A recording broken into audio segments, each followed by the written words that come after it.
அன்பு நெஞ்சங்களுக்கு இனிய இனிய வணக்கங்கள். கன்னித்தீவு தொடராகத்தான் இந்த இரண்டு கட்சிகளுக்குள்ளார அந்த முணுமுணுப்பு, சலசலப்பு, அந்த பஞ்சாயத்து எல்லாமே ஓடிக்கொண்டிருக்குங்க. புரிஞ்சிருப்பீங்க. கூட்டணியை உடைக்க சதி நடந்துகிட்டு இருக்கு அப்படின்னு ஓப்பனாகவே போட்டு உடைச்சிருக்காரு மு.க.ஸ்டாலின். ஏங்க, மக்கள் பணியில பங்கு கேட்டா அது எப்படிங்க சதியாகும் அப்படின்னு தமிழ்நாட்டில இருந்து ஒரு காங்கிரஸ் தலைவர் பதில் கொடுக்கிறாரு. என்னதான் நடந்துகிட்டு இருக்கு திமுக காங்கிரஸ் கூட்டணிக்குள்ளார? வெறும் மக்கப்போரா இருக்கேப்பா அப்படின்னு சொல்றாங்க. இன்னொரு பக்கம் ஓபிஎஸ்ங்க, அவருடைய ரூட்டு என்னதான் சக்சஸ் ஆகுமா? அதுக்கப்புறம் தேமுதிக, அவங்க எந்த கூட்டணி? பிரேமலதா அவங்க சமீபத்துல ஆவேசமாகவும் பேசியிருக்காங்க. இந்த பரபரப்பு பின்னணிகள் தாங்க நம்முடைய இளங்கோவன் எக்ஸ்பிரஸ். நான் உங்கள் சகோ சே த இளங்கோவன். நிகழ்ச்சிக்கு போகலாம்.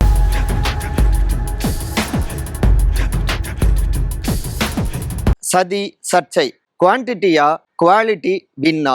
காங்கிரஸ்க்கு மு.க.ஸ்டாலின் கொடுக்கும் ஆப்ஷன். இன்னும் எத்தனை நாள்ல சட்டமன்ற தேர்தல் அப்படிங்கிறத எண்ணி சொல்லிடலாம், அவ்வளோ நெருங்கி இருக்கு. ஆனாலும் கூட்டணிக்குள்ளார மட்டும் திமுக காங்கிரஸ்குள்ளார மட்டும் இன்னும் அந்த பஞ்சாயத்து ஓய்ந்த பாடு இல்லைங்க. இப்ப சமீபத்துல காங்கிரஸ் கட்சியினர் அவங்க அங்க டெல்லி வர போனாங்க. திரு ராகுல் காந்தி தலைமையும் சந்திச்சு சில விஷயங்களை பேசினாங்க. இவங்க குழு அமைக்காம இருக்காங்க திமுகவில், அது எங்களுக்கு வருத்தம் தான் பேச்சுவார்த்தைக்கு அப்படின்னு ஓப்பனாகவே சொல்லியிருந்தாரு தமிழ்நாடு காங்கிரஸ் கட்சியுடைய தலைவர் திரு செல்வ பெருந்தகை. இதுக்கு தான் இவங்க அந்த டெல்லி போன சமயத்திலேயே பேச்சுவார்த்தைக்கான குழு அமைச்சிட்டாங்க. தோழமை கட்சிகள் 22ஆம் தேதி வரணும், அவங்கள சந்திச்சு பேச இருக்கோம் அப்படின்னு இங்க திமுகவில் இருந்தும் அறிவிப்பு வந்ததுங்க.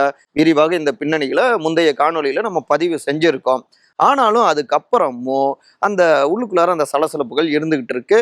என்னன்னா, சமீபத்துல ஒரு பேட்டியில முதலமைச்சரும் திமுகவுடைய தலைவருமான திரு மு.க.ஸ்டாலின் இங்க தமிழ்நாட்டுல அதிகாரத்தில் பங்கு அப்படிங்கிறதெல்லாம் இங்க ஒத்து வராதுங்க, அது திமுகவுக்கும் தெரியும் காங்கிரஸ்க்கும் தெரியும், ஆனாலும் கூட்டணி சுமூகமா போகக்கூடாது அப்படின்னு அதை உடைக்கிறதுக்குன்னு இப்படி ஒரு டாக்கை உருவாக்கி சதி நடந்துகிட்டு இருக்கு. ஆனா இதெல்லாம் எங்களுடைய கூட்டணியில எடுபடாது அப்படின்னு ஓப்பனாகவே அவரு பேசியிருந்தாரு. காங்கிரஸை சார்ஜ் பண்ணல, ஆனா நாங்க எங்க ஆட்சியில பங்கெல்லாம் கொடுக்க மாட்டோம் அப்படிங்கிறத உறுதிப்படுத்தி இருக்காரு. அதே நேரத்துல தமிழ்நாடு காங்கிரஸ் கட்சியை பொறுத்த வரைக்கும் அதிக தொகுதிகளை பெற்றா, ஆட்சியில பங்கு பெற்றால் இங்க தமிழ்நாட்டுக்குள்ளார மறுபடியும் காங்கிரஸ்க்கு உயிரூட்டிடலாம், கட்சியை வளர்த்தரலாம் அப்படின்னு அவங்க கணக்கு போடுறாங்க.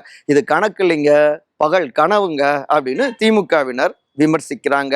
அது மட்டும் இல்லாம நீங்க குறைஞ்ச தொகுதிகளில் போட்டியிட்டப்பதான் அதிக வெற்றிகளை பெற்று இருக்கீங்க அப்படின்னு திமுகவினர் சில புள்ளி விவரங்களை அடுக்குறாங்க. ஒரு உதாரணமா சொல்லணும்னா, கடந்த 2011ஆம் ஆண்டுல அந்த நேரத்துலதான் 2G விவகாரம், இப்படி பல விஷயங்கள் 2009 அங்க ஈழத்தமிழர்கள் கொத்து கொத்தாக கொல்லப்பட்டது, இலங்கையில இப்படி பல பிரச்சனைகள் காங்கிரஸ்க்கு எதிராக இருந்தது, திமுக கூட்டணிக்கு எதிராக.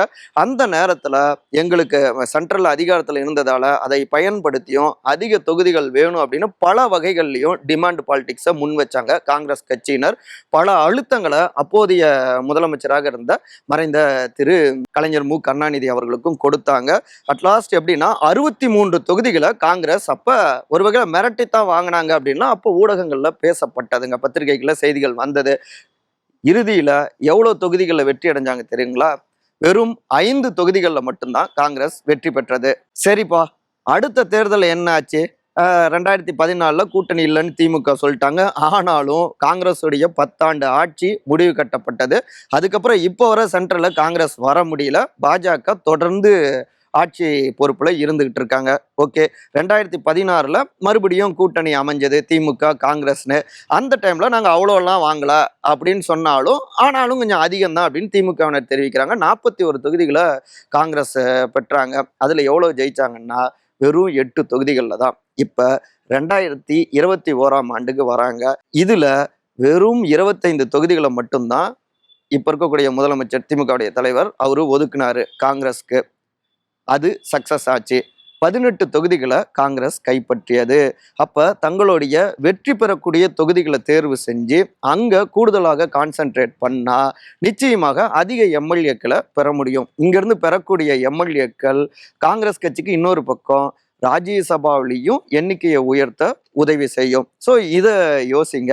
அதிக தொகுதிகளில் நீங்க போட்டியிட்டு உங்களுக்கு ஒதுக்கப்பட்டு அதுல அதிமுக பெரிய கட்சிகள், இங்க மாநில கட்சிகள் களத்துல இறங்கி அவங்களுக்கு அது வெற்றியாக மாறிடக்கூடாது அப்படின்னு இந்த ஆப்ஷனை முன்வைக்கிறாங்க திமுகவினர். அது மட்டும் இல்லாம வரலாறும் இருக்கு. தமிழ்நாட்டை பொறுத்த வரைக்கும் கூட்டணி தான் ஆட்சி மாற்றத்தை ஏற்படுத்தி இருக்கு. குறிப்பா 1967 இருந்து அது அதிகமாகவும் வெளிப்பட்டிருக்கு.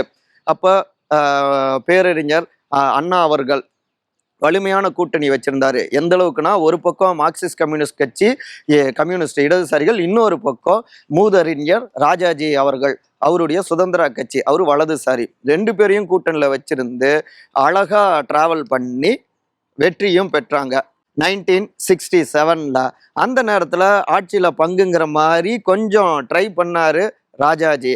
இதை புரிஞ்சுக்கிட்டு அண்ணா என்ன பண்ணார் சொல்றீங்களா, விட்ரா வண்டியா திருச்சிக்கு, தந்தை பெரியாரை பார்க்க போலான்னு போய் அவரை சந்திச்சு இந்த ஆட்சியை முழுமையாக உங்களுக்கு ஒப்படைக்கிறோம் அப்படின்னு 47க்கு பிறகு ரெண்டு பேரும் பேசிக்காம இருந்தாங்க, சண்டை போட்டுக்கிட்டு இருந்தாங்க. அந்த யுத்தமும் முடிஞ்சது. தந்தை தனையன் மகனுக்கு இடையிலான பாசமாக மறுபடியும் வெளிப்பட்டது. இது ராஜாஜி அவரை அப்செட் ஆக்கிருச்சு. உடனே என்ன பண்ணாரு, திமுக கூட்டணியுடனான அந்த தேனிலவு முடிஞ்சிருச்சு அப்படின்னாரு. அண்ணாவும் உடனே கவுண்டர் கொடுத்தாரு, ஆமாமா தேனிலவு முடிஞ்சிருச்சு, இனிமேல் எங்களோட குடும்பத்துல பொறுப்பா நாங்க குடும்பம் நடத்துவோம் அப்படின்னு பதிலடி கொடுத்தாரு. ஆட்சி பங்கு அப்படிங்கிற அந்த கனவையும் வேட்டு வச்சு தகர்த்தாரு. இன்னைக்கு வரைக்கும் முடியல. ஸோ இதை தொடர்ந்துகிட்டு இருக்காங்க. திமுகவும் சரி அதிமுகவும் சரி, அவங்களும் ஆட்சியில பங்கு கிடையாது அப்படிங்கிறதுல உறுதியா இருந்துட்டு இருக்காங்க. ஆனா காங்கிரஸை பொறுத்த வரைக்கும் எங்களுக்கு 45 தொகுதிகளாவது கொடுத்தே தீரணும், அப்புறம் ராஜ்யசபா சீட்டு வேணும், ஆட்சியில் பங்கு அப்படின்னு தெரிவிச்சிட்டு இருக்காங்க. இப்ப திரு மாணிக் தாக்கூர் நாடாளுமன்ற உறுப்பினர் அவருமே எங்க மக்கள் பணியில பங்கு கேட்டா அது எப்படிங்க சதியாகும் அப்படின்னு முதலமைச்சருக்கு ஒரு பதிலடியும் கொடுத்திருக்காரு. காங்கிரஸ் அவங்க ஒரு ரூட்ல போறாங்க, திமுக ஒரு ரூட்ல போறாங்க. இப்படியாகத்தான் ரெண்டு தரப்புக்குள்ளாரையும் பஞ்சாயத்து ஓடிட்டு இருக்கு. எதுவா இருந்தாலும் சரிங்க, நம்மளுடைய நிலைப்பாடு இவ்வளவுதான், 28 தொகுதிகளுக்குள்ளாரதான் நம்ம அவங்களுக்கு கொடுக்கறது, அக்செப்ட் பண்ணா பண்ணிட்டோம், இல்லைன்னா அவங்களுடைய விருப்பம் அப்படின்னு மேலிடத்துக்கு அந்த தகவலை அனுப்பிட்டு இருக்காங்க. திமுக தரப்புல என்ன ஒரு 2 நாள்ல முடிவுகள் வந்துரும்னு தெரிவிக்கிறாங்க. இதுதான் டிஎம்கே கூட்டணியை சுற்றி நடந்து கொண்டிருக்கிற பரபரப்பு பஞ்சாயத்துகளா இருக்குங்க அப்படிங்கிறாங்க அங்க இருக்கக்கூடிய சோர்சஸ். இங்கேயா அங்கேயா எங்கெங்கய்யா ஓபிஎஸ்ஐ சுற்றும் கேள்விகள். ஐயா இங்கேயா இல்ல அங்கேயா எங்கெங்கய்யா இப்படி கேள்வியா கேட்டுக்கிட்டு இருக்காங்க. அந்த அளவுக்கு பாதிப்பையும் சந்திச்சிருக்காங்க. அவங்க யாருன்னா முன்னாள் முதலமைச்சர் திரு ஓ பன்னீர்செல்வம் அவங்களுடைய டீம்ங்க, ஆதரவாளர்கள்ங்க. நான் புதிய பயணத்தை தொடங்கியிருக்கேன் அப்படின்னா சமீபத்தில் ஸ்டார்ட் பண்ணாரு. அதுக்கு முன்னாடி திருமதி வி.கே. சசிகலா, திரு டிடிவி தினகரன், இந்த பக்கம் திரு கே.ஏ. செங்கோட்டையன், இப்படி பலரையும் அங்கே ராமநாதபுரத்தில் சந்திச்சாங்க. பல விஷயங்கள் நடந்துச்சு, உங்களுக்கே தெரியும். நான் என்டிஏ கூட்டணியில் இல்லைன்னுலாம் சொன்னார். அப்புறம் ஒருங்கிணைந்த அதிமுக, அதுக்கப்புறம் அதிமுக கூட்டணி, இப்படி பலவற்றையும் முன் வச்சுக்கிட்டே இருக்காரு. இப்போ வர ஒரு முடிவு பெருசா இல்லை. அவர் கூட இருந்தவங்களாம் ஒவ்வொருத்தராக வெவ்வேறு கட்சிகளுக்கு போயிட்டு இருக்காங்க. திரு மனோஜ் பாண்டியன், அப்புறம் முன்னாள் அமைச்சர் திரு வைத்திலிங்கம், ரெண்டு பேரும் திமுகவில் சேர்ந்துட்டாங்க. இந்த பக்கம் திரு ஜெயஸ்ரீ பிரபாகர் முன்னவே அவரு மாறிட்டாரு, அவருமே தாவேக்கா சைடு. குறிப்பா மூத்த தலைவரான முன்னாள் அமைச்சரான திரு பன்ருட்டி ராமச்சந்திரன் பன்ருட்டியார் அவர்கள், அவருமே நம்ம தாவேக்கா கூட்டணி போனாதான் நல்லதுன்னு தொடக்கத்திலேயே சொல்லியிருந்தாரு. ஓபிஎஸ் அவர்கள், குறிப்பா ஓபிஎஸ் அவருடைய மகன் திரு ரவீந்திரநாத், அவர் மூலமாக டிவிகே ரூட்டையும் எடுத்தாங்க. பனையூர் பக்கமா பயணத்தை செலுத்திட்டு இருந்தாங்க. அதுக்கப்புறம் அங்கெல்லாம் போனா வேற மாதிரி ஆகுங்கிற மாதிரி டெல்லி சைட்ல இருந்து சில எச்சரிக்கை மணிகள் வர பனையூர் பயணத்தை அப்படியே பிரேக் போட்டு டெல்லி ரூட் மாதிரி பாஜக பயணம் அப்படின்னும் போட்டு பார்த்தாங்க. ஆனா அதிமுகவுடைய பொதுச் செயலாளர் திரு எடப்பாடி கே பழனிசாமி அந்த கேட்டை இழுத்து சாத்தியபடி இருக்காரு. அதனால எந்த பக்கமும் போக முடியாம அப்படியே ஒரு மாதிரி இக்கட்டான நிலையில இருக்காங்க. இப்போதைக்கு அறிவாலயம், இந்த பக்கம் டிவிகே அப்படின்னு 2 ரூட்ல கவனம் செலுத்துறாங்க ஓபிஎஸ் அவர்களுடைய டீம். அதே நேரத்தில் திருமதி வி.கே. சசிகலா பிப்ரவரி 24 முன்னாள் முதலமைச்சர் மறைந்த செல்வி ஜெயலலிதா அவர்களுடைய பிறந்த நாளுக்கு பிறகு புதிய பயணம்லாம் சொல்லியிருக்காங்க. அதுவரை கொஞ்சம் பொறுத்துருங்க அப்படின்னும் ஓபிஎஸ் அவருக்கு ஓலை மெசேஜ் அனுப்பியிருக்காங்க. அதனால கொஞ்சம் அமைதியா இருக்காங்க. இந்த புதிய பயணத்தின் மூலமாக ஓபிஎஸ் அவரும் இணைந்து டிவிகேல கூட்டணியில பயணிக்கலாம் அப்படின்னும் இப்போதைக்கு தகவல்கள் வந்துட்டு இருக்குங்க. ஏதோ ஒரு முடிவை எடுங்க. அப்படி இல்லைன்னா நீங்க ஒருத்தர் மட்டுமே தான் இருப்பீங்க. உங்களுடைய மனசாட்சியே எந்த ரூட்டு அப்படின்னு கேள்வி கேட்டுக்கிட்டே இருக்கும். யோசிச்சு முடிவெடுங்க ஐயா அப்படிங்கிறாங்க அவருடைய நெருக்கமான ஆதரவாளர்கள். முடிவெடுங்க மேடம், பிரேமலதாவை சுற்றும் கேள்விகள். ஏதாவது ஒரு முடிவெடுங்க, ஆனா முடிவெடுங்க. இந்த கேள்விகளை இந்த பக்கம் தேமுதிகவுடைய பொதுச் செயலாளர் திருமதி பிரேமலதா விஜயகாந்த் அவங்க கிட்ட முன் வச்சிட்டு இருக்காங்க. அவங்களுடைய தொண்டர்கள் ஜனவரியில மாநாடுக்கெல்லாம் அப்புறம் பிப்ரவரியில நாங்க எங்களுடைய முடிவை சொல்லிடுவோம் கூட்டணின்லாம் சொல்லிக்கிட்டே இருந்தாங்க. ஜனவரி வந்துருச்சு, பிப்ரவரி வந்துருச்சு, விட்டா மார்ச் வந்து அதுக்கப்புறம் தேர்தலும் வந்துடும். இன்னமும் கூட்டணியை முடிவு பண்ணல. இதை ஒட்டி அதாவது திமுக சைடு அதிமுக சைடு ரெண்டு பக்கமும் பேசிட்டு இருக்காங்க அப்படின்லாம் சொல்லப்பட்டு கொண்டிருந்தது. ஆனா இதைத்தான் இவருமே அமைச்சர் திரு ராஜகண்ணப்பன் ரெண்டு பக்கமும் பேசுறதுங்கிறது சரியா இருக்காது, விசுவாசத்தை ஒரு பக்கம் காட்டுங்க அப்படின்னு ஓப்பனாக அட்டாக் பண்ண பொங்கிட்டாங்க திருமதி பிரேமலதா விஜயகாந்த். ஏங்க நாங்கள் பாஜக சைடில் அதாவது திரு நயினார் நாகேந்திரன் அதனுடைய தலைவர், இந்த பக்கம் அமைச்சர் திரு ஏவா வேலு திமுக, இப்படி அவங்களே எங்ககிட்டலாம் எந்த கூட்டணி இதுவும் பேசலை அப்படின்னு ஓப்பனாக சொல்லியிருக்காங்க. அப்படி இருக்கிறப்ப எப்படி ஒரு சீனியர் இந்த மாதிரி ஒரு விமர்சனத்தை முன்வைக்கலாம்? யாரும் எங்ககிட்ட கூட்டணி சம்பந்தமா பேசல, நாங்கள் தெளிவாகவும் நேர்மையோடும் தான் இருக்கோம், நாங்க ஒரு முடிவெடுத்து அறிவிப்போம், அது தேமுதிகவுக்கு நன்மையை கொடுக்கும் அப்படின்னும் அடிச்சு பேசியிருக்காங்க பிரேமலதா விஜயகாந்த். இன்னொரு பக்கம் முன்னாள் அமைச்சர் திரு திண்டுக்கல் சீனிவாசன் அவருமே அதாவது அதிமுக சைட்ல இருந்துமே முயற்சிகள் நடந்துகிட்டு இருக்கு தேமுதிகவை இந்த பக்கம் கொண்டு வரணும்னு. இங்க திமுக சைட்ல இவங்க மறுத்தாலும் சீனியர் அமைச்சர் திரு ஏவா வேலு அவங்களுடைய டீம் தான் தொடர்ந்து பேசிட்டு இருக்காங்க. ஆனா தேமுதிகவில் சமீபத்துல விருப்ப மனுக்கள் பெறலாம் அப்படின்னு அறிவிச்சிருந்தாங்க. எதிர்பார்த்த அளவுக்கு நிர்வாகிகள் கூட்டம் சேரல.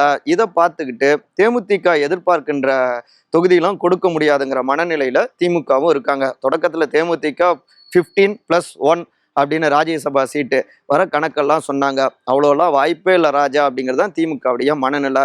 அதே நேரத்தில் அதிமுக கூட்டணியில் வெற்றி வாய்ப்பு கூடுதலாக இருக்குது அப்படின்னு ஒரு கணக்கு ஓடிக்கிட்டு இருக்கு தேமுதிக சைடில். குறிப்பாக சொல்லணும்னா திரு விஜய பிரபாகரன் அவர் இந்த முறை சட்டமன்றத்துக்கு போகணும் அப்படின்னு உறுதியாக இருக்காரு. அதிமுக கூட்டணியில் பார்த்தோம்னா போன முறை 2024 நாடாளுமன்ற தேர்தல் நேரத்தில் விருதுநகர் தொகுதியில் போட்டியிட்டு காங்கிரஸ் கட்சியில் திரு மாணிக்கம் தாகூர் வெற்றி அடைஞ்சாரு. ஆனாலும் திரு விஜய பிரபாகரன் தேமுதிகவில் கிட்டத்தட்ட 3,80,877 வாக்குகளை பெற்றாரு.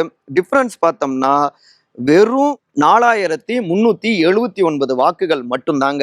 அதாவது விருதுநகர் மாவட்டத்தில் நல்ல வாய்ப்பு இருக்கு. அப்போ அங்கே தேமுதிக போட்டியிடுறப்ப விஜய பிரபாகரன் அவரும் எம்எல்ஏவா உள்ள போகலாம் சட்டமன்றத்துக்கு, அதிமுகவுக்கும் வலு சேரும், அந்த கூட்டணியில் அதிக வாக்குகள் கிடைச்சிருக்குன்னு ஒரு கணக்கு சொல்லிட்டு இருக்காங்க.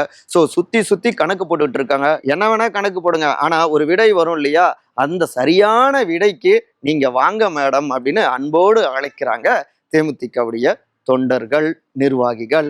இப்படிப்பட்ட ஒரு சூழ்நிலையில தான் கோவை ஈஷா மையத்துடைய 32வது மகா சிவராத்திரி விழாவில் கோவையில் சென்ட்ரல் மினிஸ்டர் திரு ராஜ்நாத் சிங் அவர் பங்கெடுத்துக்கிட்டாரு. மாஜி அமைச்சர் திரு எஸ்பி வேலுமணியும் பங்கெடுத்துக்கிட்டாரு. திருமதி பிரேமலதா விஜயகாந்தும் பங்கெடுத்துக்கிட்டாங்க, பேசிக்கிட்டாங்க. இதுவும் ஒரு முக்கியமான ஒன்றாக பார்க்கப்படுதுங்க. ஓகே, களம் சுவாரஸ்யமா ஓடிக்கிட்டு இருக்கு, பரபரப்புக்கு பஞ்சம் இல்லை. பார்ப்போம் என்ன நடக்குதுன்னு. மற்றபடி இதே போன்ற அரசியல் சார்ந்த காணொலிகளுக்கான உங்கள் சகோ சேத்தா இளங்கோவன் சேனலை சப்ஸ்கிரைப் பண்ணுங்க. மறக்காம கருத்துரை பகுதியில் கருத்துக்களை பதிவு செய்யுங்க.